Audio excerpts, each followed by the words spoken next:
Right now here on WQAD, News 8 at 11, covered in ice. The slippery conditions causing problems for both drivers and walkers this morning.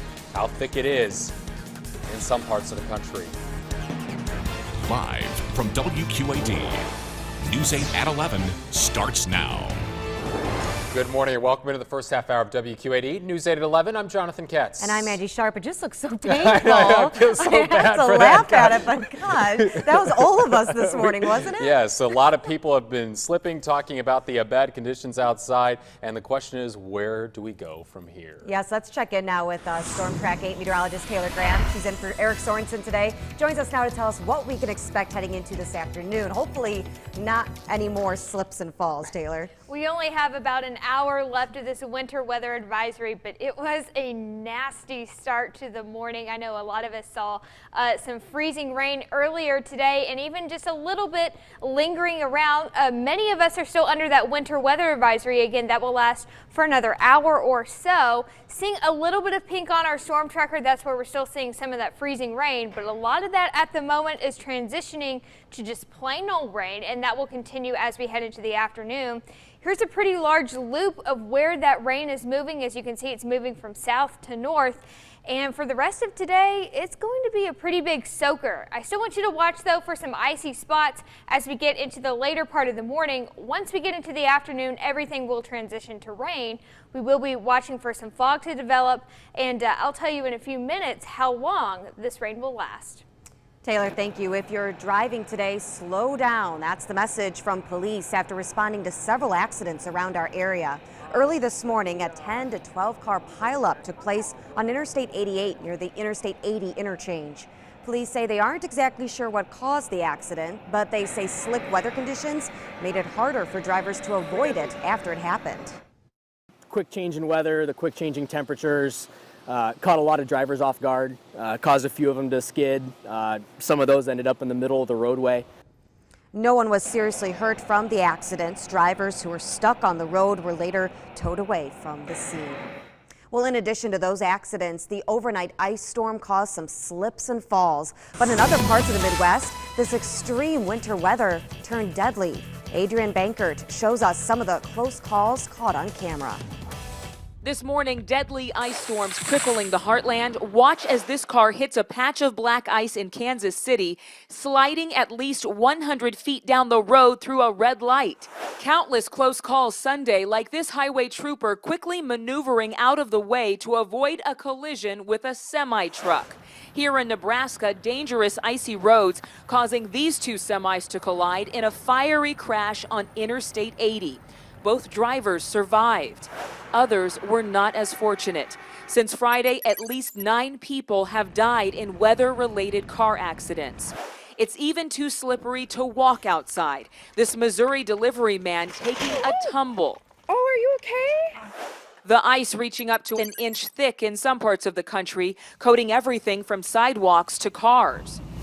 Our Storm Track 8 team is keeping an eye on this extreme winter weather, but if you are away from the TV, you can get the latest information on our Storm Track 8 weather app. There's an interactive radar, hour-by-hour forecast, and much more, all at your fingertips. The app is free for both Apple and Android users. Well, Mid-American energy crews are prepared in case the ice causes any widespread power outages. Ice can weigh down power lines and cause poles to snap. And though workers say the state hasn't seen a widespread outage in nearly a decade, they have crews on hand ready to go. They say in a worst-case scenario, crews could receive help from out of state. Customers should stay clear of down power lines and call in any outages. Right now, there are only a couple dozen Mid-American customers in the Quad Cities without power. Well, some have been waiting for weather like this, mainly plow companies and landscape services. With not a lot of snowfall this season, business for those places has been slow, but crews say they're already prepared to help people thaw out in any way they can. We prepare for this one a little differently than we do a normal winter storm. We'll be doing extra anti-icing applications. It's always nice to get that extra income from a snow event or an ice event. Plow crews in Des Moines say they had the entire weekend to prepare for the storm. People living in an East Moline apartment complex say they've been without heat on and off since last year. They say heating problems at the McKinney apartments have happened nearly a dozen times since November, and it happened again last week. Lack of heat is one of a handful of problems residents say they're dealing with since the former owner, Bob Simmons with Pennant Incorporated, ditched the property and filed for bankruptcy. People living there say the property has been poorly managed for years. It's cold. We got families in here with 2, 3, 4, and 5-year-old kids living in this building with no heat. WQAD News 8 has been told work has been done on the boiler to try to fix the heating issue.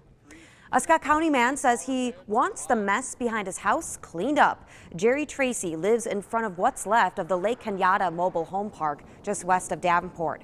It closed more than a year and a half ago because of sewer problems, but when residents left, everything else stayed there, including more than 30 trailers. The county says it has asked the new owner to clean up the garbage, but as far as the trailers go, the DNR is handling that.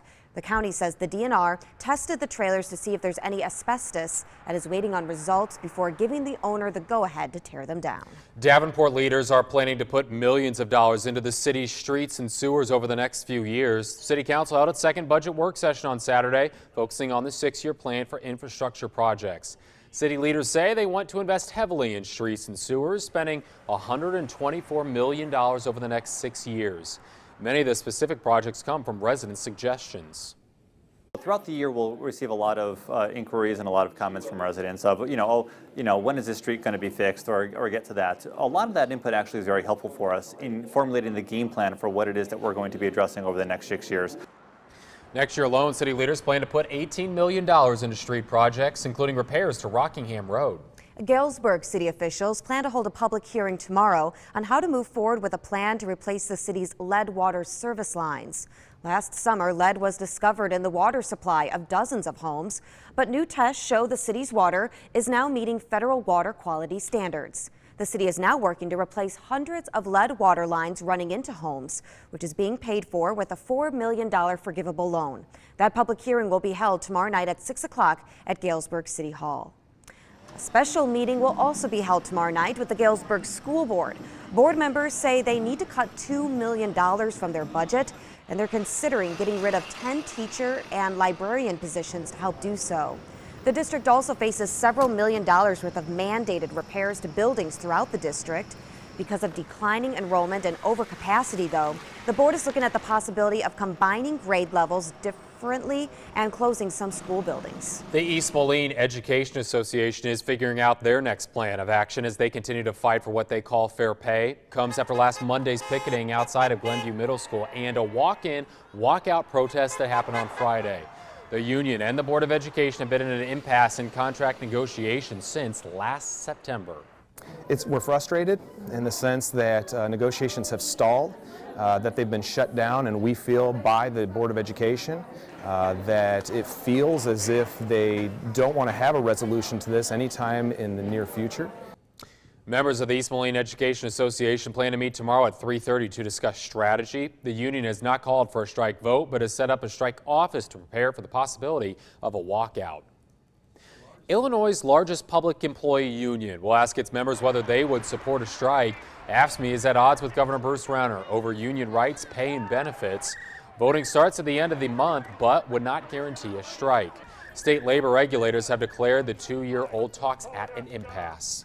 Dozens of people are at the Martin Luther King Community Center in Rock Island this morning, celebrating the life and legacy of Dr. Martin Luther King Jr. News 8's Lauren Simone is there now with a look inside the service where the Quad City community is coming together right now. Lauren?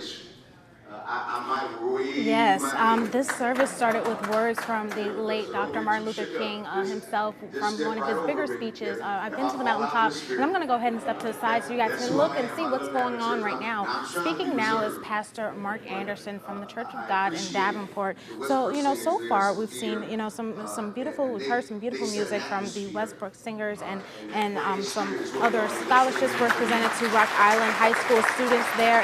And today actually marks the 34th celebration here at the King Center for Dr. Martin Luther King. And this year's theme is Our Lives Begin to End When We Become Silent About Things That Matter. And so that's the theme that we're listening through, people's speeches throughout the service here today. Now, this, like I said before, is just getting started. So we're definitely going to see a lot more musical performances, a lot more praising and things like that, and remembrance coming forward.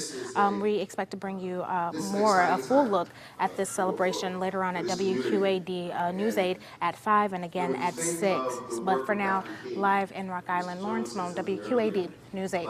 Lauren, thank you. The Martin Luther King Jr. Memorial Service in Rock Island ends at noon today. Still to come, the end of an era. The greatest show on earth is about to be shut down. We'll tell you when the final performance of the Ringling Brothers Barnum and Bailey Circus will be in the second half hour of WQAD News 8 at 11. First, though, health rallies, the concerns over repealing the Affordable Care Act and what critics are saying about the new action. Taylor? And we're still tracking some rain and a little bit of freezing rain from this morning. I'll tell you when the system will move out of the way coming up after the break. You're watching WQAD News 8 at 11.